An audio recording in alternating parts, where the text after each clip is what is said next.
Picture this, a humid June night in London, pavement still sparkling from a dusky rain, when a lone spotlight snaps on above the soaring façade of the Palladium.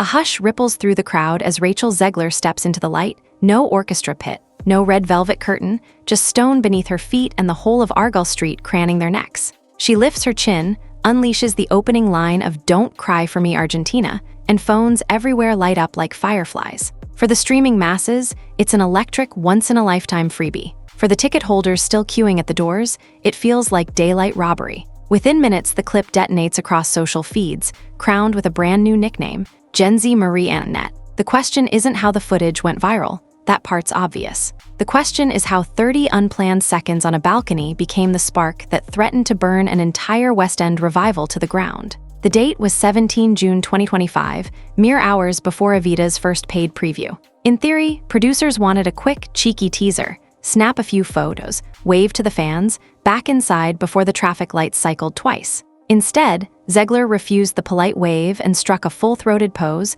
arms folded like a monarch surveying subjects that hadn't sworn fealty fast enough. Phones shot upward. People inside, who'd shelled out £250 a seat, heard the muffled cheers and glanced at the empty stage in disbelief. By the time she retreated indoors, TikTok had already crowned a villain. 10 million views poured in before dawn, each with its own snarky caption. "Let them eat livestream. Snow White meets snow job." The balcony heard round the world. Tabloids needed no more than a headline. "Don't cry for her, she's above you," screamed across breakfast tables. Commentators piled on, dredging up her 2023 Snow White soundbites. Outdated, weird, I'd never watch it again, and stitching them to the new clip as if the prophecy had finally manifested. Yet the raw outrage wasn't about diva optics alone. It was about promise versus payoff. For every casual viewer hypnotized by the free outdoor serenade, there was a paying fan who felt instantly duped. Why fork over a small fortune for a seat when the star could, and apparently would,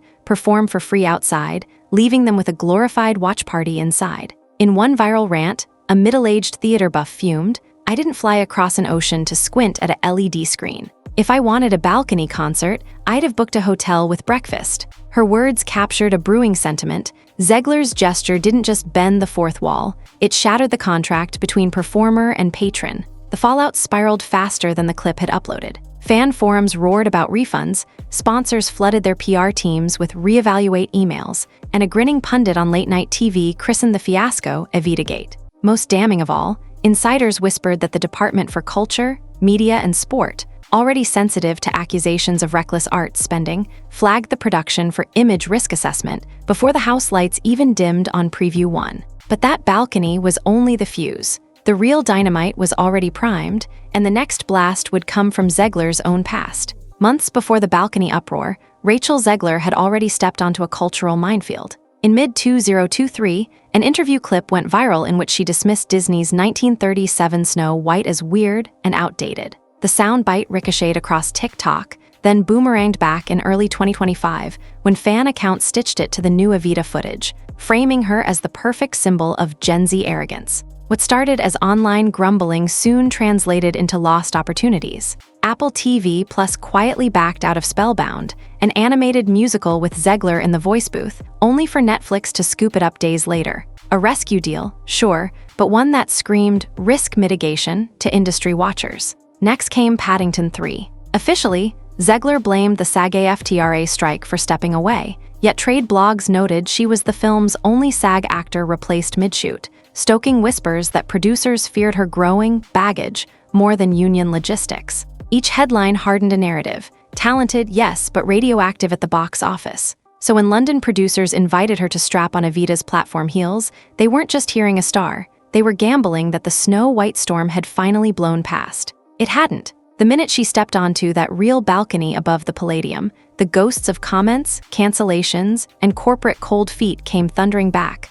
louder than the orchestra waiting inside. But a haunted past was only half the story. The present was about to deliver its own shockwaves. Inside the Palladium, opening previews landed with thunderous applause. Critics raved about Zegler's crystalline belt and Jamie Lloyd's pulse-bounding staging. The Guardian called her phenomenal, even as it winced at a rock concert aesthetic that sometimes drowned the plot. Ticket holders staggered out buzzing until they scrolled their feeds and saw the same balcony clip mowing through timelines at breakneck speed. Night after night, the stunt repeated. At 9 p.m. sharp, Zegler stepped onto stone to gift the street a 6-minute aria, while patrons who'd paid up to £245 watched on an LED screen indoors. Norwegian Daily VG labeled it gratis for buy-in, cert for billetten, and the New York Post blasted, let them eat livestream. Each article deepened the sense that fans inside were footing the bill for a free sidewalk spectacle. Tension finally snapped a week later. A handheld video, shaky, fluorescent, unmistakable, captured Zegler outside the stage door,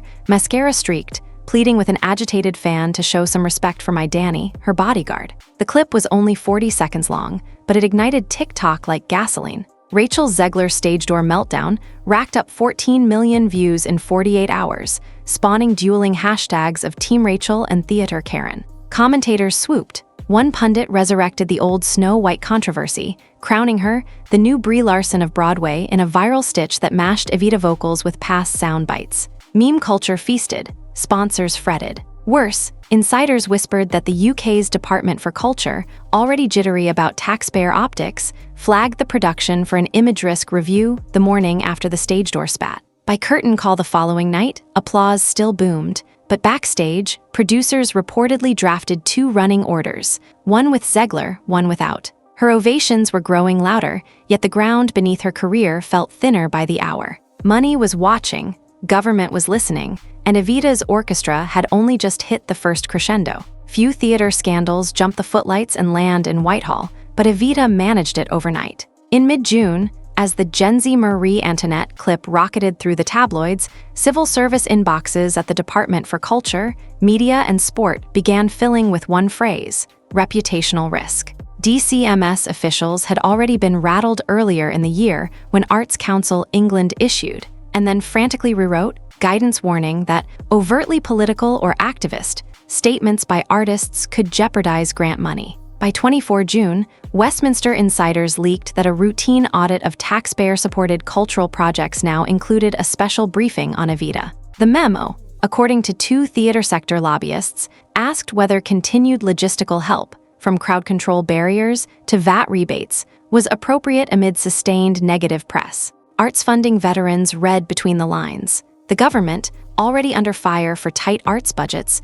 could not afford another headline about bankrolling controversy. When The Guardian reported that Mary Archer's newly announced review of Ace would look hard at any program generating community division, producers heard the klaxon. Suddenly, the show's politics meets pop culture spectacle was no longer a marketing coup, it was a liability. Private emails, later splashed across Twitter, show marketing staff swapping worst-case scenarios, from subsidy clawbacks to an opening night photo op without its leading lady. And every time Zegler's name trended, anxious spreadsheets refreshed in DCMS press offices. Money talks, and in British theater, Treasury whispers can close a curtain faster than a critic can tweet. But Westminster anxiety was only the storm front. Inside the Palladium, the air was already electric. While politicians weighed optics, the company wrestled with a different drama. Survival mode behind closed doors. Cast gossip hit Reddit first. Anonymous posters on Our Broadway and Our the West End described walking on eggshells, rehearsals,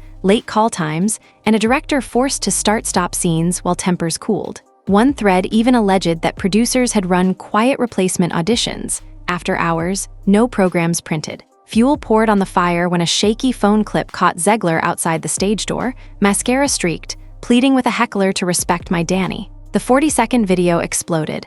Stage door meltdown clocked nearly 2 million views before breakfast and sent fan forums into civil war. Some blamed toxic fandom, others claimed it proved rumors of backstage volatility. Either way, morale slid. Word soon leaked that 2 minor sponsors paused digital ads until reputation stabilizes. And Ticketmaster dashboards showed an 18% dip in presales over the next 72 hours, according to industry chatter in Broadway World's Industry Pro newsletter. Crew members, speaking off record, said the atmosphere swung from concert high to crisis mode daily. One joked darkly, "We run 2 shows now, the matinee for paying punters and the midnight version where we swap leads in case tomorrow goes nuclear." Yet inside the chaos, the performances themselves kept landing ovations, a paradox that made the tension feel even sharper, dazzling on stage, combustible off. And with Westminster watching the headlines like a hawk, every backstage flare-up threatened not just a star's ego, but an entire multi-million-pound enterprise. Next up, Sponsors pull strings, pre-sales teeter, and one whispered casting change could rewrite the whole story. Ticket buyers aren't the only ones doing the math anymore. Brands and bean counters are too. Within 10 days of the balcony clip detonating, a theater blog headline screamed, "New project flops before it opens, empty seats everywhere." The writer posted side-by-side Ticketmaster charts showing wide swaths of unsold stalls, estimating an 18% slide in pre-sales since preview week. That slump hit just as The Guardian splashed a front-page gripe from patrons who'd paid up to £250 only to watch Zegler croon to the street on a video feed inside. One reader called it pay-per-view theater. Sponsors noticed. 2 minor partners, one fashion label, one telecom, quietly yanked their digital banners, according to industry chatter picked up by trade newsletters. Marketing insiders leaked a despairing line from an internal email. "We can't sell a show if our lead is a ghost." Bad optics piled on. An NPR segment marveled at the nightly sidewalk throngs, but warned of a free experience cannibalizing the paid one. Days later, tabloids ran with more grim headlines after several fans reportedly collapsed in the heat while waiting for that outdoor encore. Social feeds amplified every wobble. The New York Post called the stunt woke hubris, reminding readers of Zegler's Snow White drama and urging audiences to think twice before shelling out. Even a touching Newsweek clip of Zegler sobbing through a standing ovation couldn't stem the narrative. Comment sections fixated on her tears as damage control theater. Money moves faster than applause. With ad spend evaporating and advance sales leaking, producers began spreadsheeting break-even scenarios that exclude their star. One exec was overheard muttering, "If the cash dries up, the cast list changes fast." But swapping a star isn't like changing a poster. First, you need a secret plan B. The first tremor hit Reddit.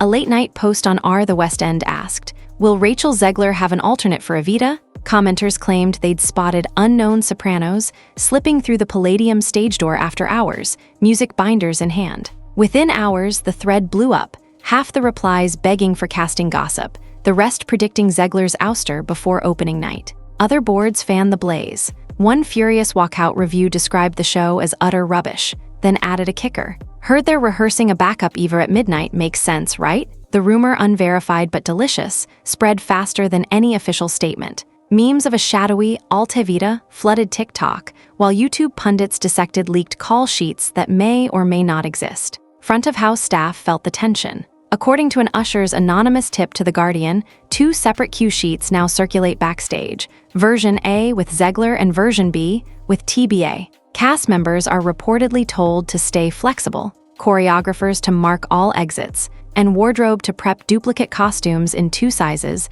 just in case the switch flips mid-run. For fans, the uncertainty is intoxicating. Some snag tickets hopping to witness theatrical history, which history, they don't much care. Others hold off, waiting to see whose name tops the marquee next week. Either way, every whisper of a late-night audition keeps Evita trending, even as it chips another chunk off the show's fragile foundation. And the clock keeps ticking. Dress rehearsal day approaches, spreadsheets glare red, and one unanswered question hangs over Argyll Street. Who, exactly, will step onto that balcony when the critics arrive? For 8 days after the stage door flare-up, Rachel Zegler's feeds went eerily quiet. Every hour she stayed silent. Her name kept trending anyway. Then, on 2 July 2025, she resurfaced for a brief Magic FM interview and called the balcony reaction wild, nodding the street crowd had swelled from maybe 20 people at tech rehearsal to around 1,500 every night. A clipped video of the chat ricocheted across X within minutes.